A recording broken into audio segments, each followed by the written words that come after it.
E agora nós queremos chamar o pastor Hernandes Dias Lopes. Este homem que Deus tem usado para a glória do seu santo nome, para a edificação da sua igreja no Brasil e em outros lugares. Pastor Hernandes, louvamos muito a Deus por sua vida, pelo privilégio de tê-lo entre nós, que Deus possa usá-lo no poder e na graça do Espírito Santo, como sempre Ele tem feito. Obrigado. Deus abençoe. Muito obrigado. Quero registrar minha palavra de gratidão ao pastor Sérgio pelo honroso convite para participar deste congresso. Quero agradecer ao pastor Giliade pela sua generosa hospitalidade. Que privilégio estar aqui, conhecendo esta linda e promissora Igreja de Cristo. Quero cumprimentar o nosso prefeito aqui presente, com a sua digníssima esposa, e quero cumprimentar todos vocês que vieram a este encontro. Eu quero partilhar com vocês hoje a palavra de Deus, conforme está escrito em Apocalipse, capítulo 1. Apocalipse, capítulo 1. Faremos a leitura dos versos 9 a 13. E depois, no capítulo 3, versos 14 a 22.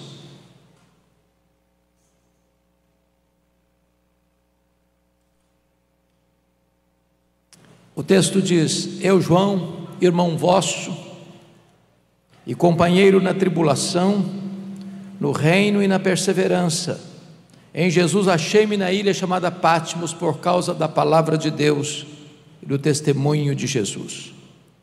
Achei-me em espírito no dia do Senhor, e ouvi por detrás de mim grande voz como de trombeta dizendo: O que vês escreve em livro e manda às 7 igrejas: Éfeso, Esmirna, Pérgamo, Tiatira, Sardes, Filadélfia e Laodiceia.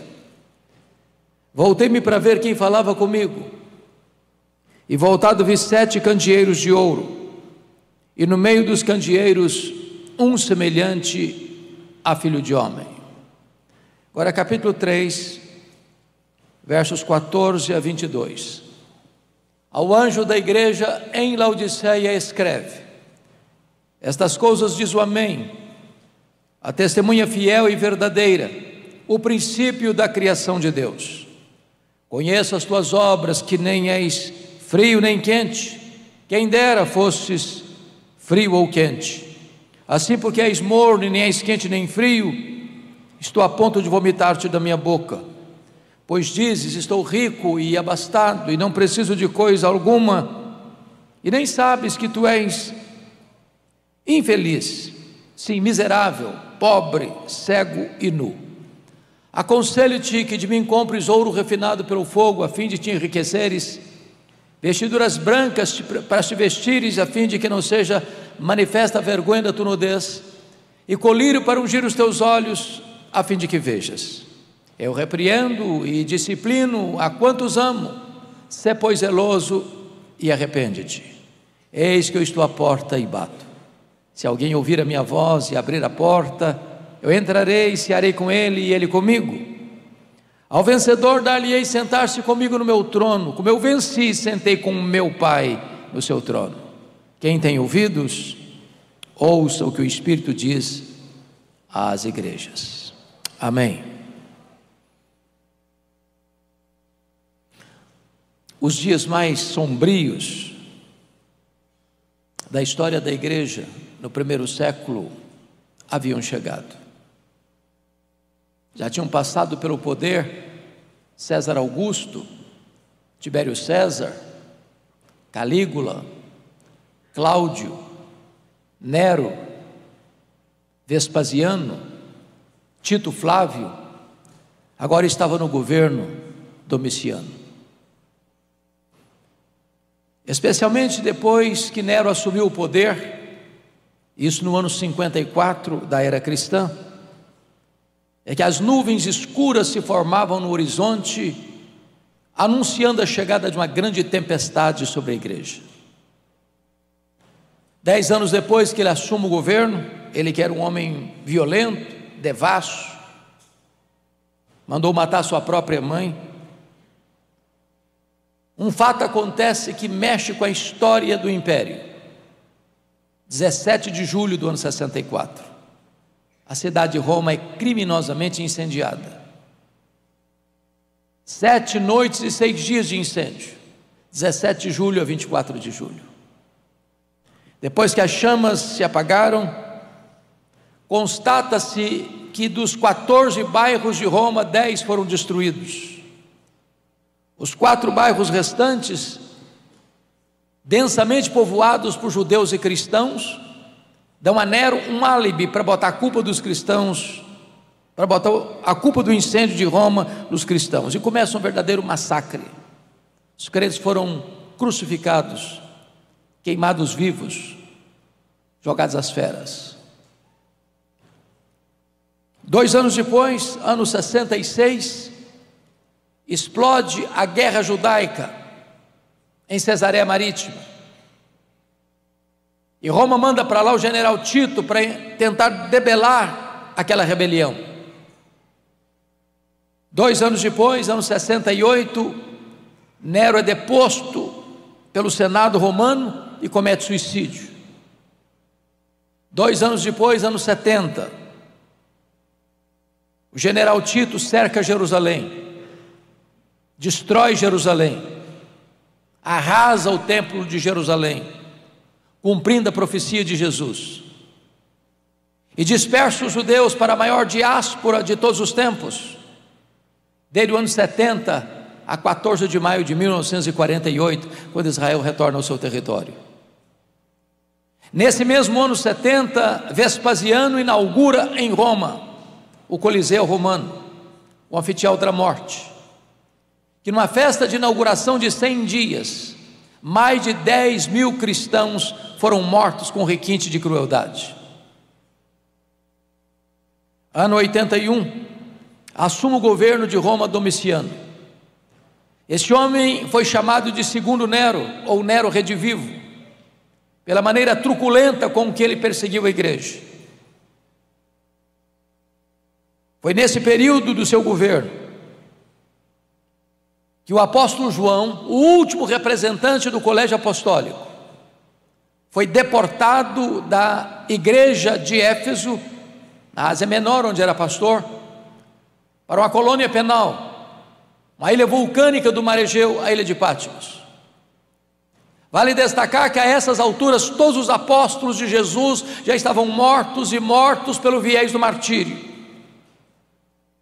Certamente a intenção de João era calar a voz do último apóstolo de Jesus, era jogar uma pá de cal na igreja tão sofrida.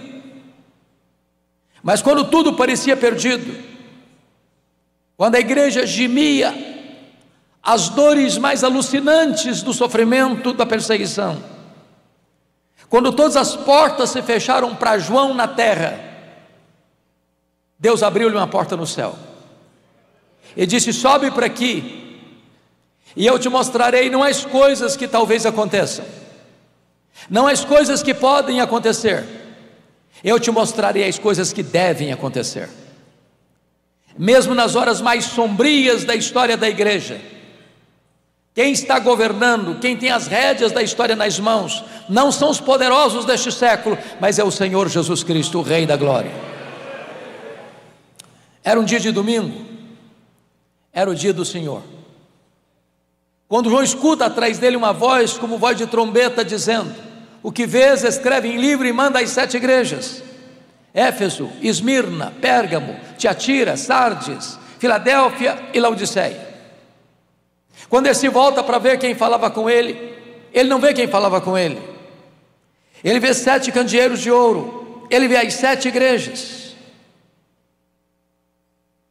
e no meio das igrejas, um semelhante a filho de homem. O mundo só pode ver Jesus na igreja e através da igreja. É por isso que a obra missionária é tão importante, porque esta tarefa gloriosa, imperativa, intransferível, impostergável, só pode ser realizada pela igreja.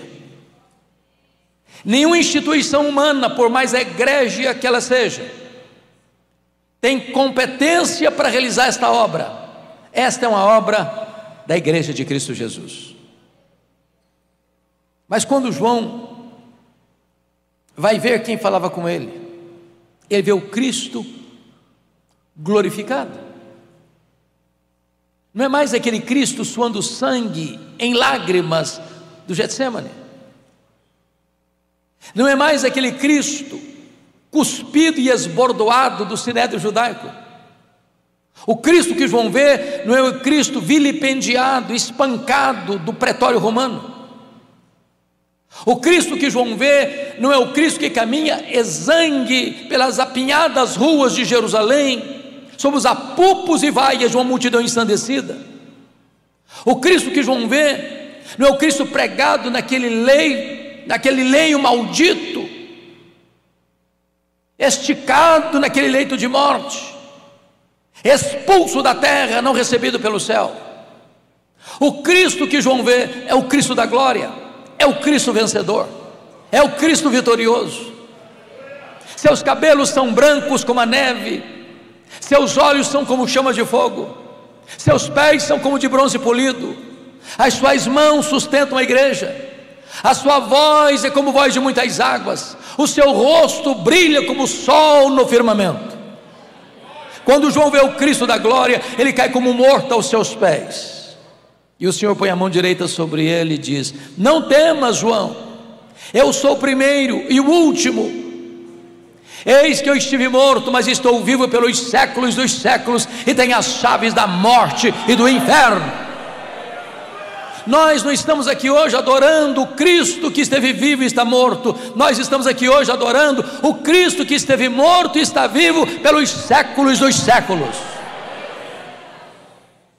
Notem comigo o verso 13 do capítulo 1, que João o vê no meio dos candeeiros, no meio das igrejas. E eu quero dizer a todos vocês que Jesus está aqui nesta noite. E é porque Ele está aqui nesta noite é que esse congresso se reveste de tanta importância. Se Ele não estivesse aqui, esse seria um mero encontro religioso sem qualquer relevância, sem qualquer impacto, sem qualquer consequência eterna. Mas Ele está aqui. Mas notem comigo o capítulo 2, versículo 1, que Ele não está apenas presente no meio das igrejas, Ele está andando no meio das igrejas. E Jesus está aqui hoje, andando entre nós, para nos sondar, para nos exortar, para nos corrigir, para nos consolar, para nos encorajar, para nos fazer promessas. E na medida que Ele caminha entre as 7 igrejas, há um estribilho que se repete em todas elas, e o estribilho é este: eu conheço, eu conheço, eu conheço, eu conheço, eu conheço, eu conheço, eu conheço. Para 5 dessas igrejas: a igreja de Éfeso, a igreja de Tiatira, de Sardes, Filadélfia e Laodiceia, ele vai usar a mesma expressão: eu conheço as tuas obras. Ele sabe o que o seu marido não sabe, o que a sua mulher não sabe, o que os seus filhos não sabem, o que os seus pais não sabem, o que a sua igreja não sabe. Ele sabe. Aquele que você fechou a porta e apagou a luz, Ele estava lá. Nada pode ficar oculto diante daquele cujos olhos são como chamas de fogo.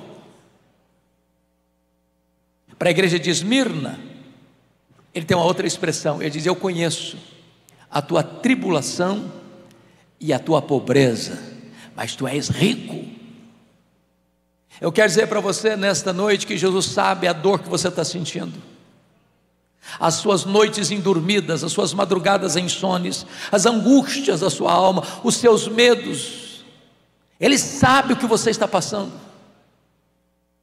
E Jesus, pastor Sérgio, me choca com a sua avaliação, porque a igreja de Esmirna, senhor prefeito, era a mais pobre igreja da Ásia.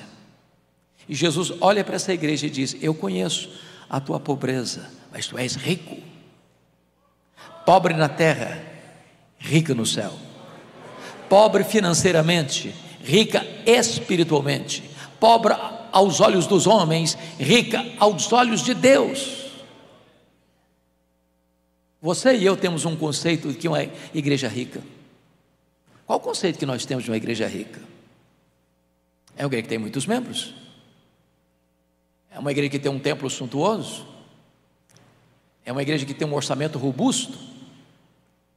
É uma igreja que tem muita influência na sociedade? Esse é o meu conceito, o nosso conceito humano de uma igreja rica.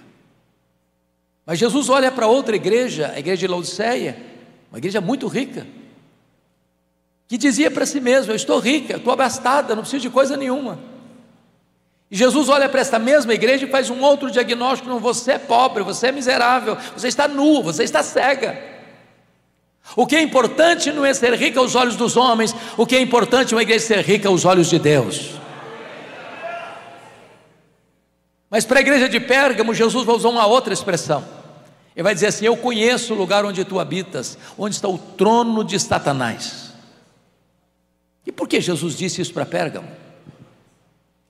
Talvez por duas razões. Primeiro, quando se foi disputar na Ásia Menor, qual cidade construiria o primeiro templo de adoração ao imperador romano como uma divindade, Pérgamo ganhou a concorrência de Éfeso. Então o que Jesus está nos dizendo é o seguinte: qualquer lugar onde um homem é colocado no pedestal, qualquer lugar onde um homem ocupa uma posição em que os homens olham para ele não como um humano, mas como um ser divino, aí está o trono de Satanás. Porque todo humanismo idolátrico é satânico, porque Deus não divide a sua glória com ninguém. Segundo, provavelmente Jesus disse: aqui está o trono de Satanás, porque Pérgamo hospedava o culto de Esculápio. O templo de Esculápio ficava em Éfeso. Esculápio era conhecido como Deus da cura. Pessoas vinham do mundo inteiro a Pérgamo para serem curadas por Esculápio. Esculápio era representado por uma serpente, e é por isso que até hoje, quando você vai ao seu médico, você verá bordado no jaleco branco do seu médico uma serpente. Isso vem de Pérgamo, isso vem de Esculápio, isso vem do Deus da cura. Então o que Jesus está dizendo é o seguinte: qualquer lugar onde o homem fabrica um ídolo, uma imagem de escultura, seja ele gráfico ou ideologizado ou mentalizado, qualquer lugar onde o homem se prostra diante de um Deus que ele mesmo fabricou, aí está o trono de Satanás. Porque o ídolo é nada, ele é pau, ele é pedra, mas por trás do ídolo, disse o apóstolo Paulo, estão os demônios. O que é digno de destaque é que onde Satanás tem um trono, aí o Senhor Jesus Cristo planta uma igreja para adorar o Rei dos Reis e o Senhor dos Senhores. É por isso que Jubep está comprometida a levantar missionários, agora não apenas para o sertão brasileiro, mas levantar a igreja sertaneja para enviar missionários para as nações, porque onde as nações se prostram diante dos ídolos fabricados pelas mãos humanas, queremos que o Evangelho seja anunciado, para que o Evangelho anunciado proclame salvação aos perdidos, e possamos ter igreja do Deus vivo plantados em todos os recantos deste mundo. Quando Jesus caminha entre as igrejas, ele tem elogios a fazer e tem censuras a fazer.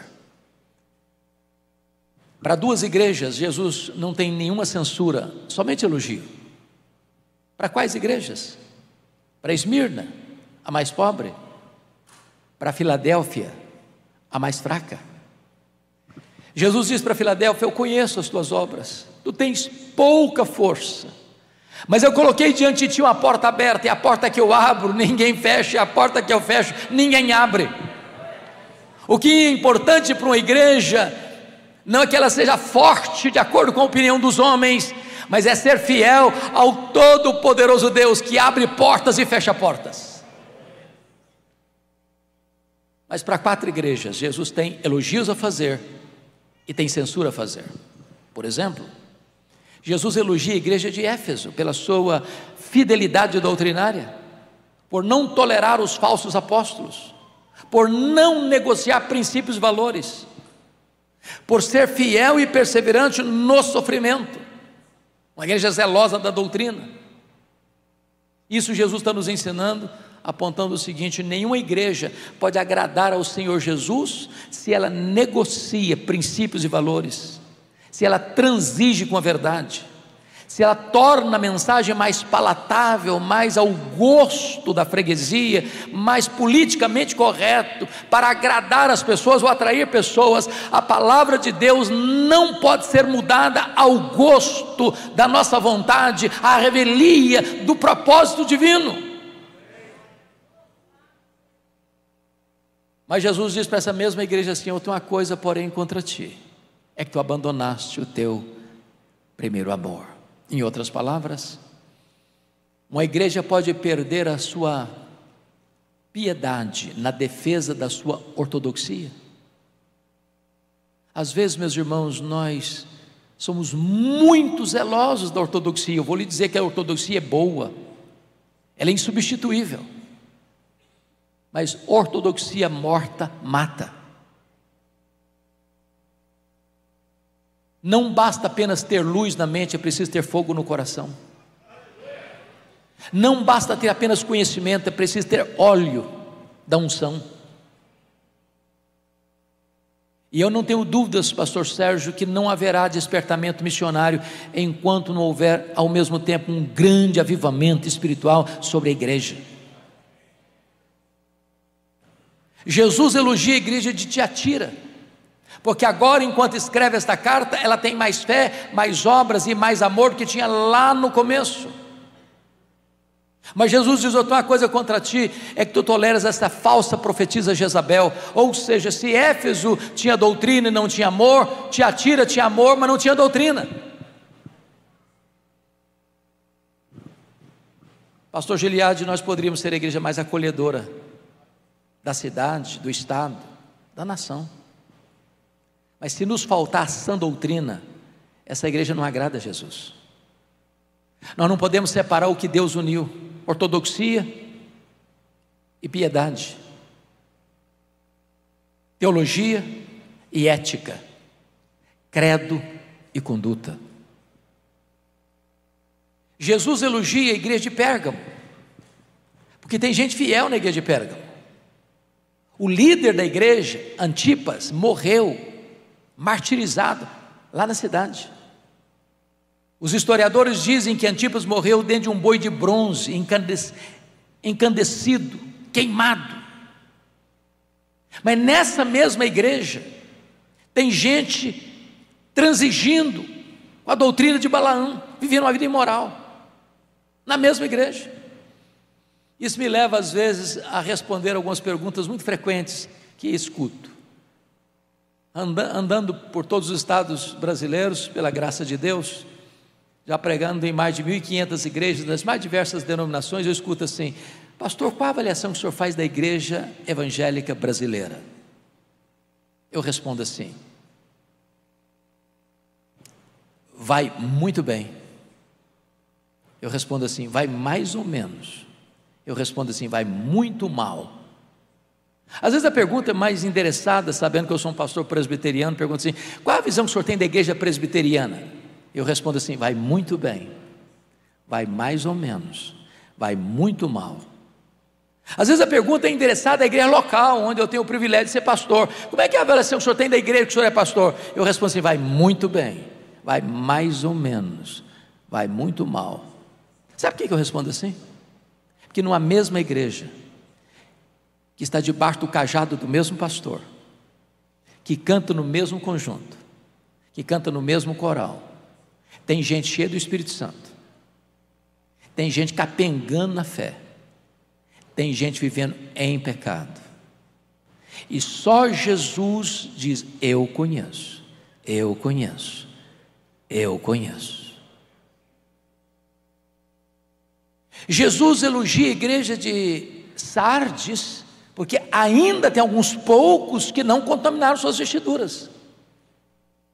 Mas Jesus olha para essa igreja e diz: você tem nome que vive, mas está morta. Se fosse hoje, pastor Giliade, eu acho que nós iríamos usar a expressão assim: essa é uma igreja avivada. Quem passava na rua ficava impressionado com o vigor, com o fervor da liturgia daquela igreja. Só que Jesus não se impressiona com os nossos cacuetes, Ele não se impressiona com os nossos gestos, com o nosso emocionalismo exacerbado. Jesus olha para essa igreja que tem nome, que é viva, se você está morta. E Jesus me choca por isso, porque a avaliação dele é tão diferente da minha. Para a igreja que é pobre, diz: não, você é rica. Para a igreja que é rica, diz: não, você é pobre. Para a igreja que diz que é viva, não, você está morta. Para a igreja que é fraca, Jesus: não, mas eu coloquei diante de você uma porta aberta. Então me permita dizer isso: o que importa não é o que as pessoas dizem a seu respeito, isso não importa. O que importa não é o que você diz a seu respeito, isso também não importa. O que importa é o que Jesus diz a seu respeito. Eu conheço, eu conheço, eu conheço. Mas para uma igreja não tem nenhum elogio, apenas censura. E para qual igreja? Para a igreja de Laodiceia. E o que é curioso é que a única igreja das 7 que, ao avaliar a si mesma, dá nota máxima para ela mesma em todos os quesitos. A igreja de Laodiceia batia palmas para ela mesma. A igreja de Laodiceia fazia um grande coral de todos os seus membros e cantava o hino: quão grande és tu, diante do espelho. E Jesus olha para essa igreja e tem uma outra avaliação: se eu estou a ponto de vomitar da minha boca. Então eu quero examinar esse texto e tirar daqui algumas conclusões em 3 perspectivas. Primeiro, Jesus faz um diagnóstico, Jesus faz um apelo, Jesus faz uma promessa. Eu não sei se você já perguntou por que Jesus usou as figuras que usou nesta carta. Por exemplo, frio, morno, quente. Ou porque usou vestiduras brancas, ouro puro, colírio. Por quê? Acaso? Não. É que Jesus leu o texto e o contexto. Ele leu o povo, a geografia e a história da cidade. Nota de rodapé, lição para nós. Quais são os pastores de Petrolina? Levanta a mão só para eu saber. Pastores aqui da cidade. Obrigado. Todos nós aqui precisamos conhecer Petrolina. Não é só o prefeito que precisa conhecer, não. Os pastores precisam conhecer a história da cidade, como é que a cidade foi fundada, quais são as tendências da cidade, qual é a cultura da cidade, qual é a economia da cidade, qual é o comércio da cidade, quem está chegando para a cidade. Jesus nos ensina isso. Isso é fazer missões, é se inserir, é se misturar, é ter cheiro de povo. Por que Jesus usou a figura do quente, do frio, do morno? Vocês todos sabem com certeza que Laodiceia ficava na região do Vale do Rio Lico, a região mais próspera da Ásia Menor na época. Ainda hoje, uma das regiões mais prósperas da Turquia asiática.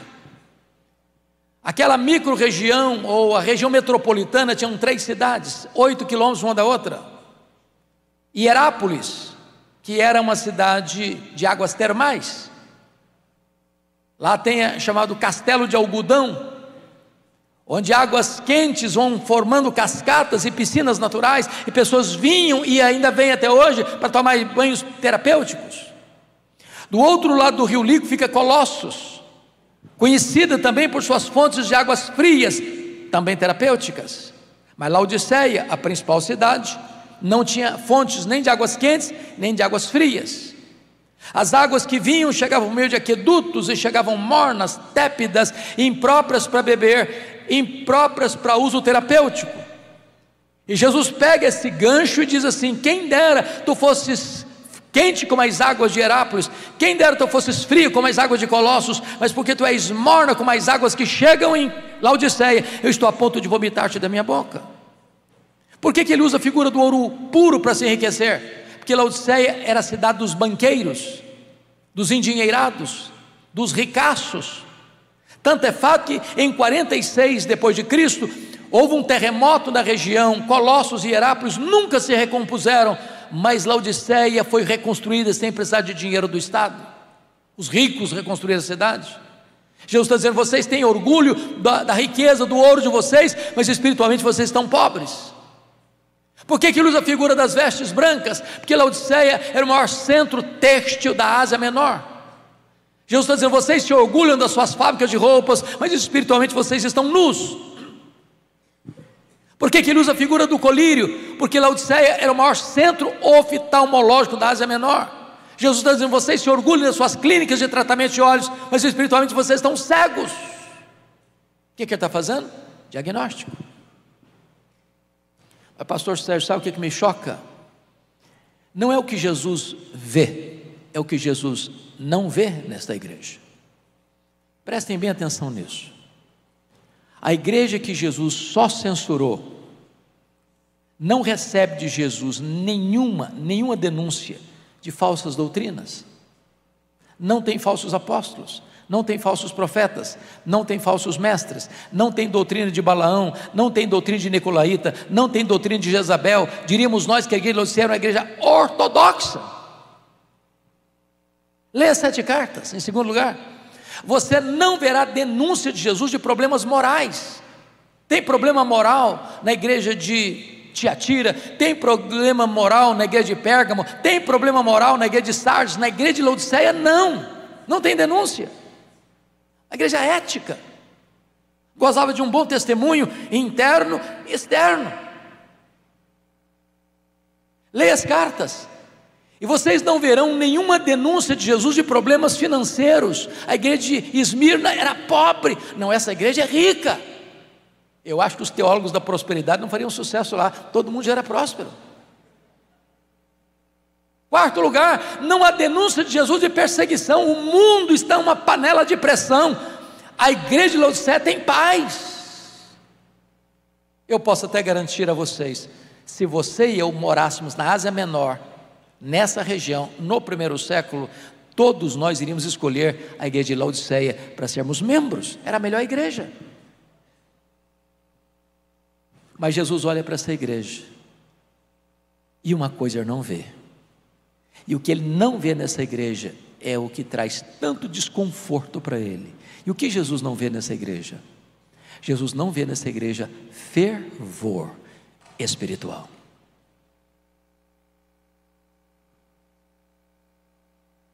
Como eu disse para vocês, Deus tem me dado o privilégio de pregar em todos os estados brasileiros, em mais de 1.500 igrejas, e eu prego em igrejas ultraconservadores. Já pregou numa igreja ultraconservadora? Às vezes dá um desespero, porque ninguém esboça nenhuma reação, nem no olhar. Você não sabe se a pessoa está com raiva, se ela está gostando, se ela está acompanhando. Há um silêncio sepulcral. Se uma mosca voar, todo mundo escuta. Mas já preguei também em igrejas ultrapentecostais. É um barulho ensurdecedor. E você tem que dizer: calma, gente, calma.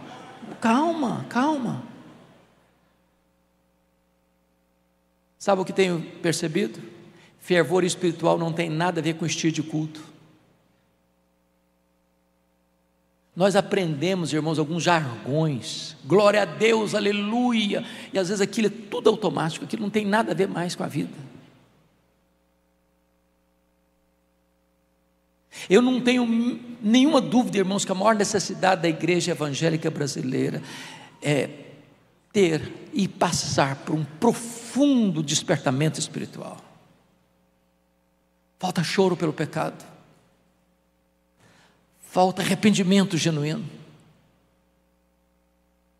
falta amor por Jesus, falta paixão pelas almas, falta brilho nos olhos, falta engajamento na obra, falta oração pela obra, falta investimento financeiro na obra, falta gente dizer: eis-me aqui, envia-me a mim. É quando a igreja é sacudida por um poderoso avivamento, irmãos, é que a obra missionária avança, é que os corações se derretem, é que os corações se envolvem, é que os corações se comprometem, é que a igreja avança além fronteiras.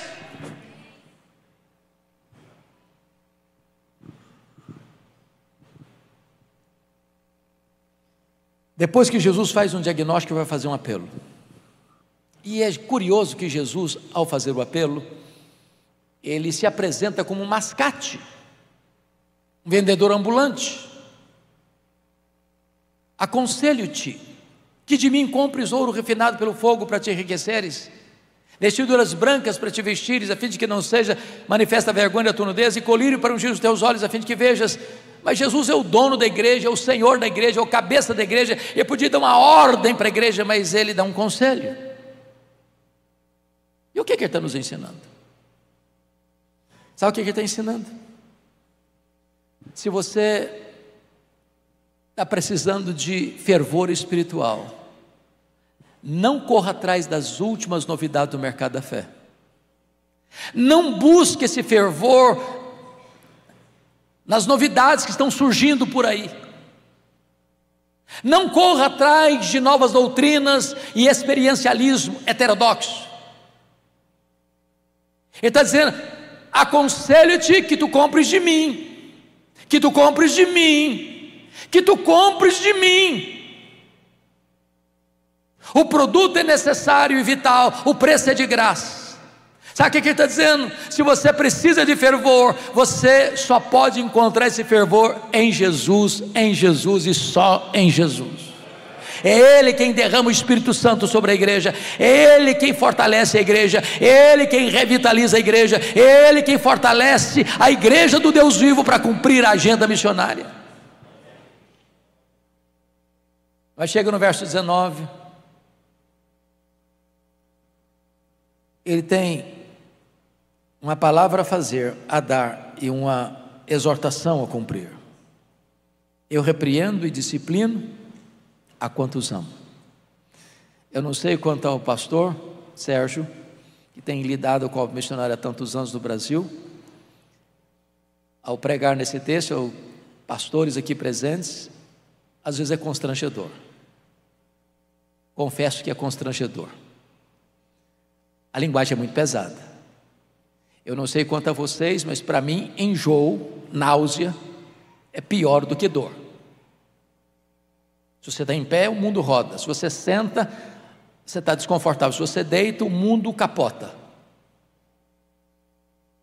E Jesus está com náusea. Ele está pegando pesado. Mas sabe por que ele está pegando pesado? Ele está dizendo: eu estou pegando pesado com você porque eu amo você. Eu não desisto de você. Eu não fui para a cruz, morri, ressuscitei, voltei para o céu, derramei o Espírito Santo para produzir um crente apático, xoxo, sem entusiasmo, sem fervor espiritual. Então ele diz: arrepende-te, se pois zeloso, e arrepende-te, muda a tua vida, muda a tua conduta. Quando chega no verso 20, ele tem um apelo tão doce a fazer: eis tua porta e bato.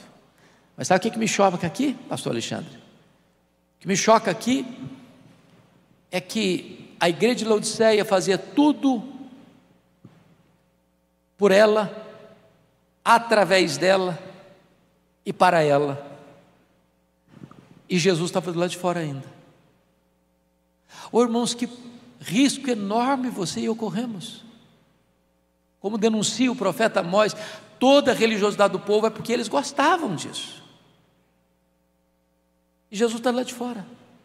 Fazemos para nós, cantamos para nós, pregamos para nós, ofertamos para nós, cultuamos para nós.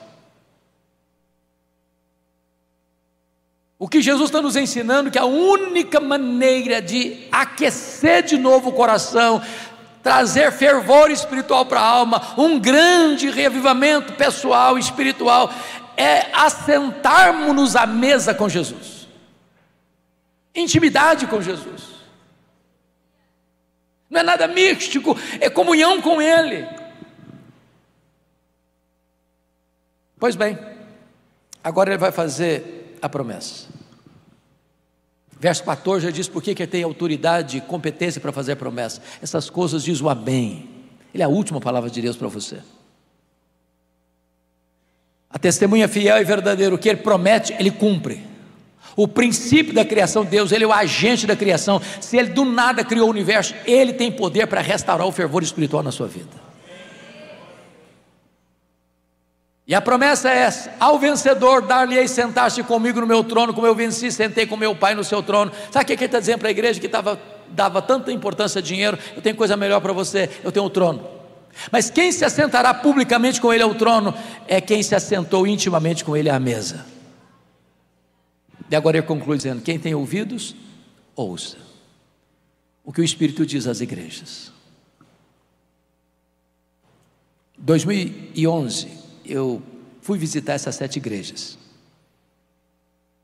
e eu confesso que eu chorei muito, porque todas essas igrejas estão literalmente mortas, escombros, pedras reviradas, poeira, uma vaga lembrança de uma igreja que viveu no passado. Onde estavam essas 7 igrejas da Ásia, hoje não tem 1% de crentes, não tem 1%. E a grande pergunta nesta noite é: por que é que essas igrejas morreram? E a resposta é: porque elas não ouviram o que o Espírito Santo disse a elas. Este ano comemoraremos 508 anos de reforma protestante. A Europa não tem muito a comemorar. O continente europeu hoje é conhecido como um continente pós-cristão. Vou com frequência levando caravana para esses países. A Holanda, até 1960, os templos estavam lá, e as pessoas lotando os templos. Hoje, os templos estão lá, mas estão vazios. Fomos para a Escócia, berço do presbiterianismo, terra de John Knox. Quando chegamos em Edimburgo, um dos mais belos templos de Edimburgo, perto do castelo, entramos, aquela torre belíssima empinada aos céus. O que tem lá dentro não é mais púlpito e bancos, agora é um bar. As pessoas estão lá bebendo. Vamos para a Inglaterra dos grandes avivamentos, George Whitefield, John Wesley, William Carey, William Wilberforce, John Charles Ryle, Charles Haddon Spurgeon, Mark Lloyd Jones, John Stott. Hoje a Inglaterra tem menos de 4% das pessoas frequentando uma igreja evangélica. Hoje a Inglaterra é simbolizada por Richard Dawkins, o patrono dos agnósticos. Por que as igrejas na Europa estão morrendo? Porque elas não estão ouvindo o que o Espírito Santo disse a elas. Vai para a América do Norte, Canadá, Estados Unidos, e você vai ver as chamadas dead churches, igrejas mortas. Todas as denominações históricas, todas estão perdendo membros, milhares de membros, ano após ano, ano após ano.